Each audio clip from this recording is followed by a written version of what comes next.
जय हिंद and a very warm welcome to Punjab success mantra. ਅੱਜ ਦੇ ਇਸ ਸੈਸ਼ਨ ਵਿੱਚ ਅਸੀਂ ਡਿਸਕਸ ਕਰਾਂਗੇ ਇੱਕ ਤੁਹਾਡਾ ਪੀਸੀਐਸ ਮੇਨਸ ਤੋਂ ਰਿਲੇਵੈਂਟ current affairs the issue from the Indian economy section.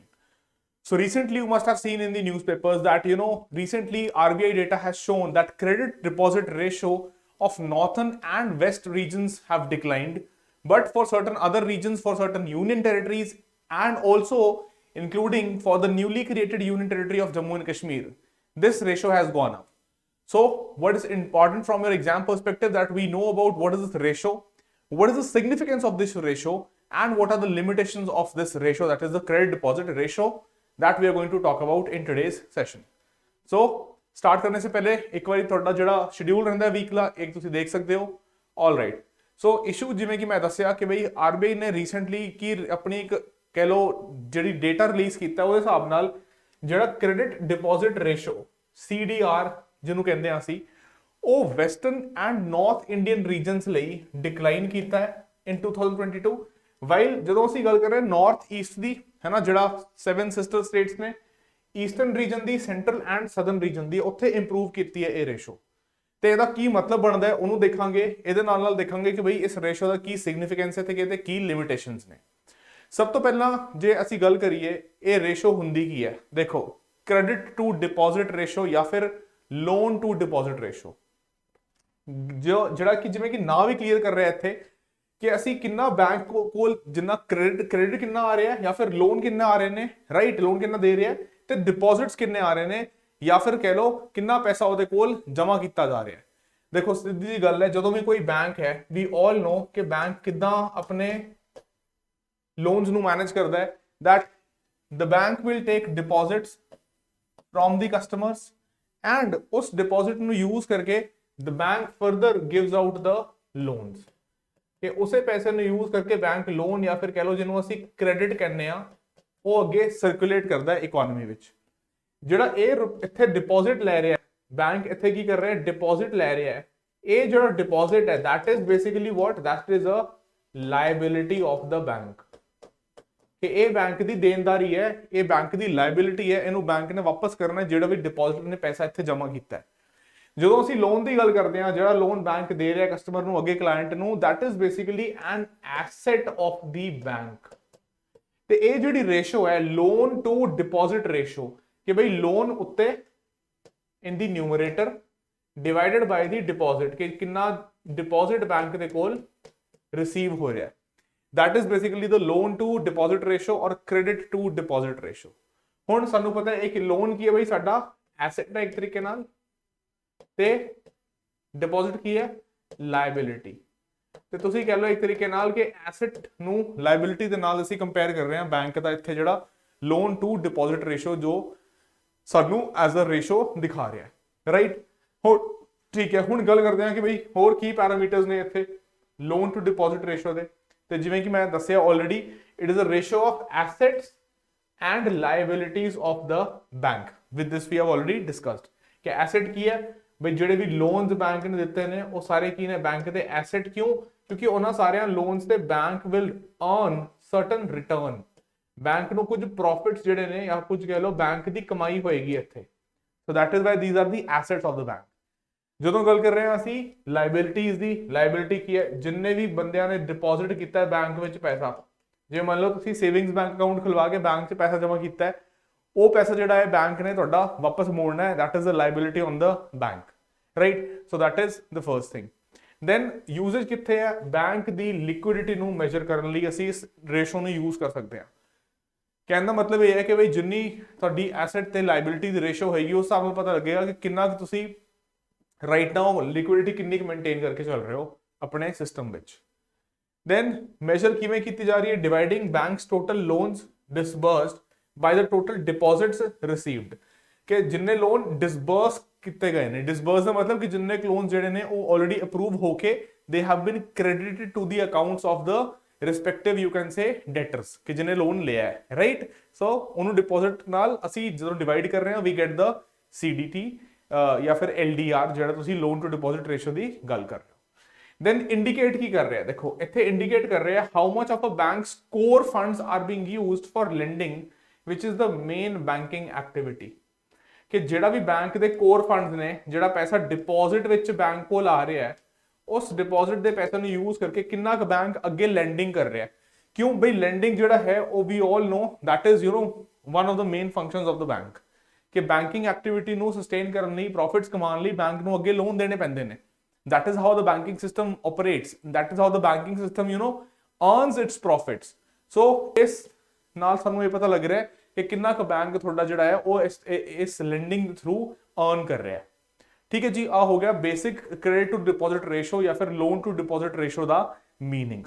ਹੁਣ ਦੇਖੋ ਲਿਮਿਟੇਸ਼ਨਸ ਕੀ ਨੇ, ਇੱਥੇ ਕੁਝ ਲਿਮਿਟੇਸ਼ਨਸ ਵੀ ਨੇ ਕਿ ਇਹ ਜਿਹੜਾ ਹੈ ਕੁਆਲਿਟੀ ਆਫ ਲੋਨਸ ਨੂੰ ਨਹੀਂ ਦੱਸ ਰਿਹਾ। ਜੇ ਮੰਨ ਲਓ ਲੋਨਸ ਆਰ SMA ਕੈਟਾਗਰੀ ਵਿੱਚ SMA 0 ਸਪੈਸ਼ਲ ਮੈਂਸ਼ਨ ਅਕਾਊਂਟ, ਇਹਦੀ ਅਸੀਂ ਗੱਲ ਕਰਦੇ ਹਾਂ ਸਪੈਸ਼ਲ ਮੈਂਸ਼ਨ ਅਕਾਊਂਟ, ਕਿ 30 ਡੇਜ਼ ਤੋਂ ਜ਼ਿਆਦਾ ਜੇ ਡਿਊ ਹੋ ਜਾਏ ਦੈਨ SMA 0, 31 ਡੇਜ਼ ਤੋਂ ਜ਼ਿਆਦਾ ਜੇ ਡਿਊ ਹੋ ਜਾਵੇ ਪੇਮੈਂਟ ਲੋਨ ਦੀ ਜਾਂ ਫਿਰ principal amount the, then it is categorized as SMA 1, and if it is further going beyond 60 days, 61 to 90 days, then we say it is SMA 2, special mention account subtype 2। ਤੇ ਜੇ ਮੰਨ ਲਓ 90 ਦਿਨਾਂ ਤੋਂ ਜ਼ਿਆਦਾ ਹੋ ਗਿਆ then it will be turned into or that will be classified as a non performing asset। ਤੇ ਇੱਥੇ CDT ਜਿਹੜਾ ਹੈ ਜਾਂ ਫਿਰ ਲੋਨ ਟੂ ਡਿਪੋਜ਼ਿਟ ਰੇਸ਼ੋ ਜਿਹੜਾ ਹੈ, it is unable to capture ਜਾਂ ਫਿਰ ਇਹ ਦੱਸ ਨਹੀਂ ਸਕਦਾ ਕਿ ਕੁਆਲਿਟੀ ਆਫ ਲੋਨਸ ਜਿਹੜੀ ਹੈ ਉਹ ਕਿੱਦਾਂ ਦੀ ਐਗਜ਼ਿਸਟ ਕਰ ਰਹੀ ਹੈ ਸਾਡੀ ਇਕਨੋਮੀ ਵਿੱਚ। then it also does not reflect the number of loans that are in default or might be delinquent in their payments। ਇਸ ਚੀਜ਼ ਨੂੰ ਵੀ ਇਹ ਕੈਪਚਰ ਕਰਨ ਚ ਫੇਲ ਹੋ ਰਿਹਾ। ਤੇ ਇਹ ਕਹਿ ਲਓ ਇੱਕ ਤਰੀਕੇ ਨਾਲ ਲਿਮਿਟੇਸ਼ਨ ਹੈ ਇਸ ਰੇਸ਼ੋ ਦੀ ਜਿਹੜੀ ਅਸੀਂ ਇੱਥੇ ਡਿਸਕਸ ਕਰ ਰਹੇ ਹਾਂ। then significance ਕੀ ਹੈ, ਦੇਖੋ ਕੁਝ significances ਨੇ ਇੱਥੇ ਕਿ ਜੇ ਇਹ ਰੇਸ਼ੋ ਬਹੁਤ low ਹੈ then banks may not be earning as much as they should। ਕਿਉਂਕਿ ਦੇਖੋ ਸਿੱਧੀ ਜਿਹੀ ਗੱਲ ਹੈ, ਸਾਨੂੰ ਪਤਾ ਬੈਂਕ ਜਿਹੜਾ ਹੈ ਉਹ ਮਨੀ ਸਰਕੂਲੇਟ ਕਰਦਾ ਹੈ ਅੱਗੇ, ਜਿਹੜਾ ਵੀ ਡਿਪੋਜ਼ਿਟ 'ਚ ਪੈਸਾ ਉਹਨੇ ਫੜਿਆ ਹੈ ਉਸ ਪੈਸੇ ਨੂੰ ਯੂਜ਼ ਕਰਕੇ ਅੱਗੇ ਲੋਨ ਦੇ ਰਿਹਾ ਹੈ ਐਂਡ ਉਹਦੇ ਤੋਂ ਕਮਾਈ ਕਰ ਰਿਹਾ ਹੈ। ਤੇ ਜੇ ਇਹ ਰੇਸ਼ੋ ਲੋ ਹੈ ਇਹਦਾ ਮਤਲਬ ਹੈ ਕਿ ਬੈਂਕ ਜਿਹੜਾ ਹੈ ਉਹ ਮੋਬਿਲਾਈਜ਼ ਨਹੀਂ ਕਰ ਰਿਹਾ ਆਪਣੇ ਰਿਸੋਰਸਸ ਨੂੰ ਚੰਗੇ ਤਰੀਕੇ ਨਾਲ and it is not earning basically through that resources. ਜੇ ਇਹ ਰੇਸ਼ੋ ਬਹੁਤ ਜ਼ਿਆਦਾ ਹਾਈ ਹੈ, it means that the banks might not have enough liquidity to cover any unforeseen fund requirements।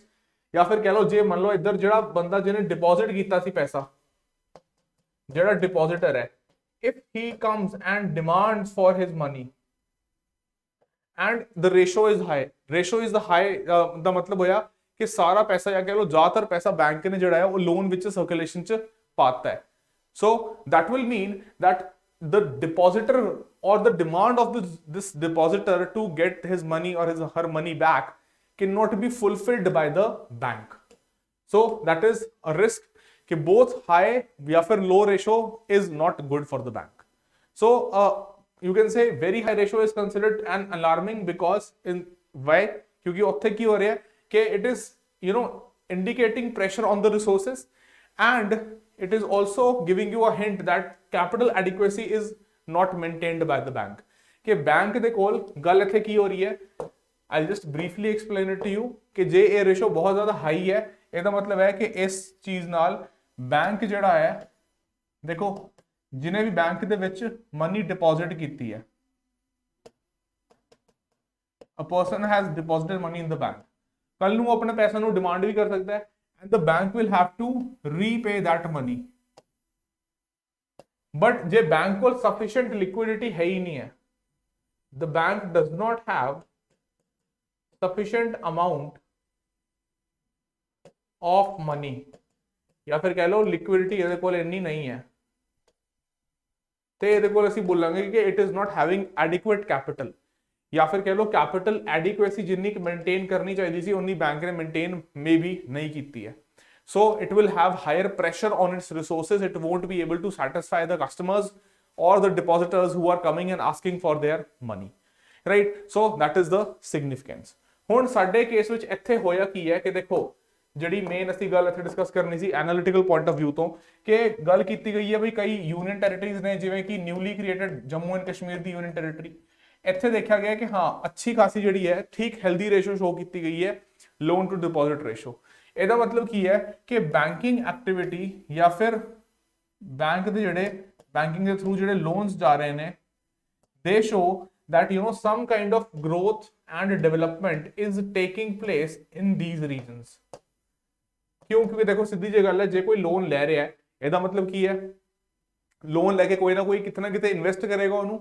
ਜੇ ਅਸੀਂ ਆਪਣੇ ਪਰਸਨਲ ਨੀਡਸ ਲਈ ਲੋਨ ਲੈ ਰਹੇ ਹਾਂ, then also we are demanding goods and services। ਜੇ ਅਸੀਂ ਕਿਸੇ ਕਮਰਸ਼ੀਅਲ ਪਰਪਸ ਲਈ ਲੋਨ ਲੈ ਰਹੇ ਹਾਂ ਜਾਂ ਫਿਰ ਕੋਈ ਮੰਨ ਲਓ ਇੰਡਸਟਰੀਅਲ ਪਲੇਅਰਸ ਲੋਨ ਲੈ ਰਹੇ ਨੇ, then also they are investing in the economy। So particularly for the northeastern regions, southern region, and like the UTs of Jammu and Kashmir, this ratio has been a bit on the higher side। So that is an indication that some amount of growth is taking place there, especially with respect to the this union territory of Jammu and Kashmir that has been talked about in the recent report by the Reserve Bank, या फिर कह लो ਜਿਹੜੇ recent articles ਜਿਹੜੇ newspaper ਨੇ carry ਕੀਤੇ। So that is, you can say, can be taken as a good sign, that can be taken as a good sign, you can say। ਤੇ ਇਹ ਜਿਹੜਾ ਹੈ ਇਸ ਤਰੀਕੇ ਨਾਲ ਚੰਗੀ ਚੀਜ਼ ਹੈ। ਦੇਖੋ ਬਹੁਤ ਜ਼ਿਆਦਾ ਹਾਈ ਨਹੀਂ ਹੋਣੀ ਚਾਹੀਦੀ, एक्सट्राऑर्डिनरीली हाई, या फिर बहुत ज्यादा थल्ले नहीं होनी चाहिए, बहुत ज्यादा लो नहीं होनी चाहिए। थोड़ी हाई ठीक है, चल सकती है उत्थे, दैट इज रिक्वायर्ड ऑल्सो कि बैंक जो है वो लोन दे रहा है, it is able to utilise its resources and earn profits. And certainly also if it is lending, then it is also promoting growth in the economy, it is creating liquidity in the economy, which will be promoting growth। ठीक है जी। सो ਇਹ ਸੀਗਾ ਅੱਜ ਦਾ ਸਾਡਾ total ਪੂਰਾ ਜਿਹੜਾ issue ਅਸੀਂ discuss ਕਰਨਾ ਸੀ। ਮਿਲਦੇ ਆ ਅਗਲੇ ਇਦਾਂ ਦੇ ਇਨਫੋਰਮੇਟਿਵ ਵੀਡੀਓ ਵਿੱਚ। ਅੰਟਿਲ ਦੈਨ ਤੁਸੀਂ ਤਿਆਰੀ ਕਰਦੇ ਰਹੋ। ਪੀਸੀਐਸ ਦੇਖੋ ਐਕਸਪੈਕਟਡ ਹੈ, ਹੋ ਸਕਦਾ ਦਸੰਬਰ ਵਿੱਚ ਹੀ ਪੀਸੀਐਸ ਜਿਹੜਾ ਹੈ ਆ ਜਾਵੇ, ਤੇ it's highly recommended that you keep on practicing, especially also with respect to the CSAT paper. ਠੀਕ ਹੈ, ਤੇ ਤੁਸੀਂ ਪੰਜਾਬ ਸਕਸੈਸ ਮੰਤਰ ਜਿਹੜੇ ਵੀ ਤੁਹਾਡੇ ਲਈ ਫ੍ਰੀ ਇਨੀਸ਼ੀਏਟਿਵਸ ਚਲਾ ਰਿਹਾ ਉਹਦਾ ਫਾਇਦਾ ਚੁੱਕਦੇ ਰਹੋ, and keep learning and keep preparing. So this is Piyush signing off. I'll see you in the next video. Until then, Jai Hind, Jai Bharat. Take care and bye bye.